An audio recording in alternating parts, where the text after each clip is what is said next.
Welcome to Nimitz 9th grade special report. Sports update. With your host, Danny Creed, sports reporter, interviewing Coach Christopher Caesar, men's basketball. This is Nimitz 9th grade news, the sports report. So, Coach Caesar, how long have you been coaching basketball? This is my fourth year here at Nimitz. I did a year at Aldine Middle for 7th and 8th grade girls basketball, and then I did another year up in Nevada, Iowa. So, in total, this would be 6 years after this year. What made you want to go into coaching?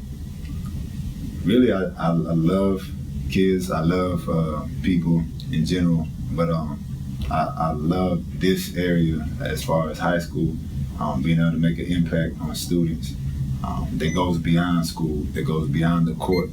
And I know I had a lot of people that made a big impact on me, especially at this time and at this season in people's lives. Is people make a lot of life-changing decisions, and I want to be an impact, a change for something good.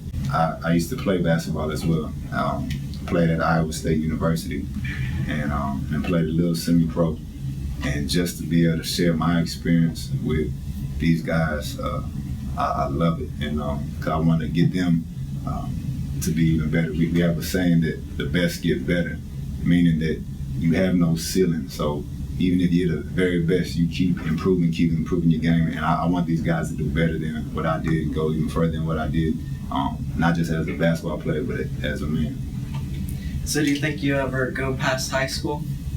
You start coaching college, or? I used to say no, because I see my college coaches all the time. They would be still at the office. It'd be 12, 2 o'clock in the morning when I'd be going by. And it's like that just seems so crazy to me, and their job is constantly on the line, where whether win or lose, they could just lose it like that. And that's something big, especially when you have a family, which I have a wife and 2 kids. And just to have that constant pressure, if I was by myself, it'd be a lot easier. But having a family, now it doesn't just affect me, but affects them. And I used to just say, nah, I'm not gonna deal with that. But at the same aspect, I love the challenge of it, to be able to coach at that college level, just to be able to get a group of guys and compete at that high of a level. I consider it somewhat now.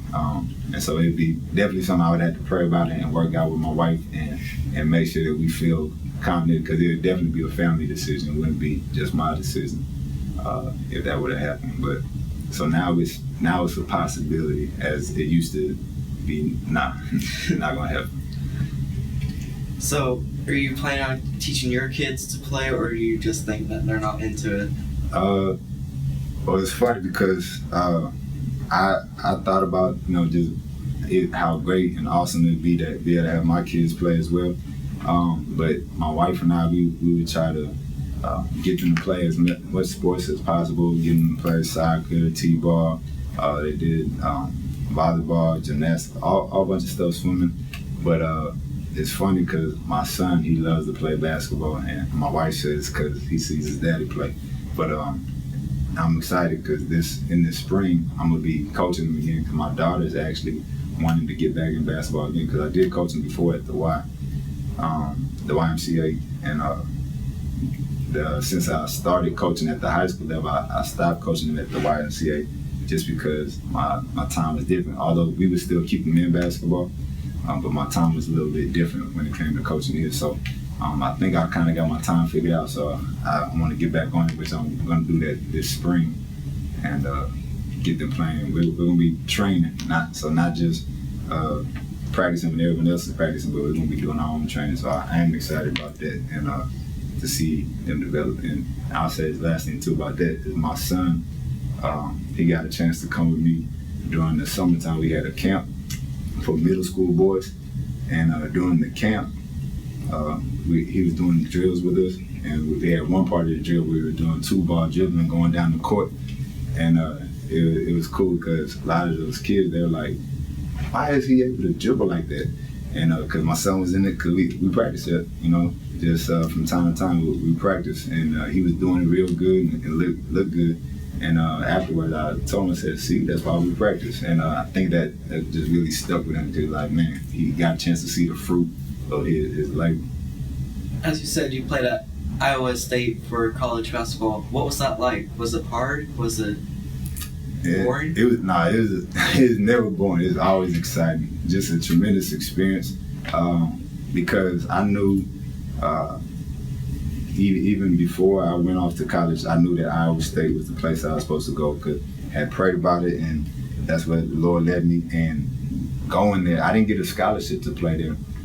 I got an academic scholarship, but not a basketball scholarship. But going there, I knew I was going to make the team. I was just not cocky, but just confident that I was going to work hard to get there. And my freshman year, worked hard, had tryouts, made the team, got kicked off the team the first day of practice for talking to the coach. And I found out later that the coach had a big power trip, didn't like walk-ons. And matter of fact, he ended up getting fired later that year. So he was out the picture. But the next year I tried out again, didn't make the team because they were looking for a big man. And whether you know it or not, but at this height, which is what I was in college, 6'4", I was one of the short people on the court, and but they were looking for a big man, and so I didn't make it that year. The next year I tried out again, just persevered, and made the team. And I ended up being able to play for 3 years at Iowa State, and just loved every part of it. Loved the work ethic that went into stuff that we did in the gym, stuff that we did in the weight room, places we got to go. We got to go play in the Rainbow Classic in Hawaii. That was just tremendous, which, by the way, the fruit is very, very different, very good in Hawaii. But it's just a cool experience. I got teammates that are now life friends. I got teammates that I play with that are in the NBA right now, such as like Wesley Johnson. And I got people that I went against as well that are in the NBA as well. Guys like Kevin Durant, guys like Mario Chalmers, just to be able to see that I got a chance to compete at that level and see those guys still flourishing. It's just a tremendous experience altogether, and that's why I love coaching, to be able to pass that on to these guys and show them that what's actually in the grasp. And I think sometimes my players will ask me, well, Coach Caesar, how come you didn't go on and play at a high level? And for me, I got a chance to see that there's a lot that goes into it, because everybody that's at that level, they a lot of dedication, a lot of hard work, and there's a certain mindset as well as certain connections that you want to try to jump on while you're in there. And if I could go back, I could probably do something different, but I definitely love where I'm at, because I know I'm here for a purpose, and but loved every moment of it, really did.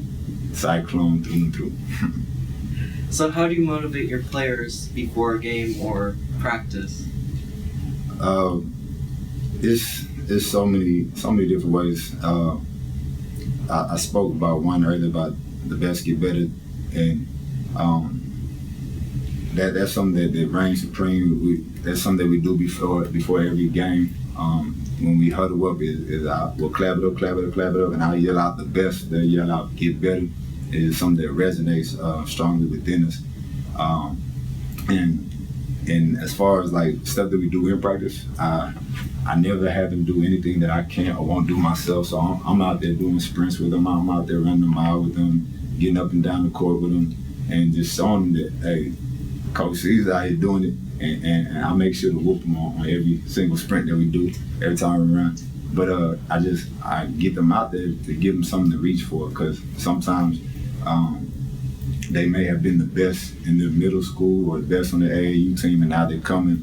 Now there's more talent here, and what I want to try to show them is that talent continues to rise as you go higher and higher up in the levels. But I want to also show them that, hey, it's possible.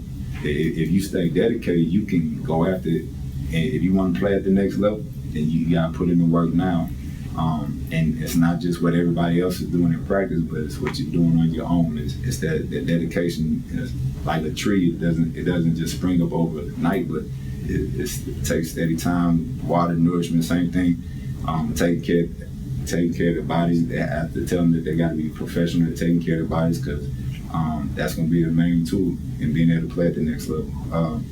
And just trying to give them the little stuff that ties along and that links up to show that, hey, this is actually a possibility. And I think when they realize that, hey, it's a possibility for me to play at a much higher level, then it gives them something to work towards. Versus if they think that this is the best it's going to get at high school level, then that motivation kind of goes down. But when they know that, hey, there's something beyond this work that I'm putting in now is for not just now, but for later as well. And it really brings them out. And what kind of excites me as well as humbles me is when former players will now times be like, man, coach, I wish you were still coaching, wish you would still that you would move up with us as we move up. And that to me just, it motivates me to keep on pushing, keep on building these guys up. And it also reminds me that this is a program versus just a team. You know, the difference is that just a team will just get together, we'll play every now and then, and that's it. But a program each year builds upon itself, and it's more about developing players and developing young men to be the best that they can be. And everything is linked together versus we get together and it's one and done. So that seems to be working well with the motivation. And I think the passion that I have for the sport as well as just to make an impact, I think it carries over and it shows in everything that I do with these guys. So there's a new team, obviously. It's 9th grade. What do you think are one of our strengths? I think one of our strengths is that we're hungry. We want to get better. We want to get better in the weight room, on the court. As basketball players, just better in our skills. And these guys are willing to work. Anything that I throw at them, they're willing to work and do it. And I think more recently, as we get into the season, and as I can assume is going to happen throughout the season, if we keep on stretching and pushing and pulling, is that these guys are going to get to a point where they make themselves low and put each other higher than themselves, which is in return going to cause them to elevate and cause this team and this program to elevate. And I did this thing with them where I have them stand up and they have to try to jump as high as they can without bending their legs. And when they try it, they don't get up too high. But then I tell them, okay, now you can bend your legs. And when they bend their legs, then they get up much higher. And the way it correlates is that in order to elevate, you must first lower yourself. And with that mindset for the team and for this program, that's really what is going to carry us and take us to a higher level. And what I like about these guys and what's strong about them is that they're willing to do that. And because they're willing to do that, I think we're going to see some big things happen for this year. If you have one, besides yourself, who is your favorite basketball player? I gotta have one favorite. Or can I have multiples? I mean, it's up to you. I love seeing Ray Allen play. I love seeing Akeem Olajuwon play. Those guys compete at a very high level and just did some things inside and outside that really dominated the game. And they dominate the game that way. And especially with Akeem Olajuwon, with his aggression and his defense. That's something that I really like. Something else I really like is some of my own teammates I had at Iowa State. I think probably one of the best defenders I've ever seen with an on-ball defender, which made me want to improve my defense, was Will Blaylock. He ended up getting drafted by the Detroit Pistons, and he's still playing overseas right now. But the way that he played on-ball defense, just so tight and so tough, made me want to change my game. And I think that exposure. He's one of my top guys as well that I look to see that, hey man, this is a high level, and I want to get to that level. And so I think those are some of my guys. And I got some more, but those are the three that come to mind.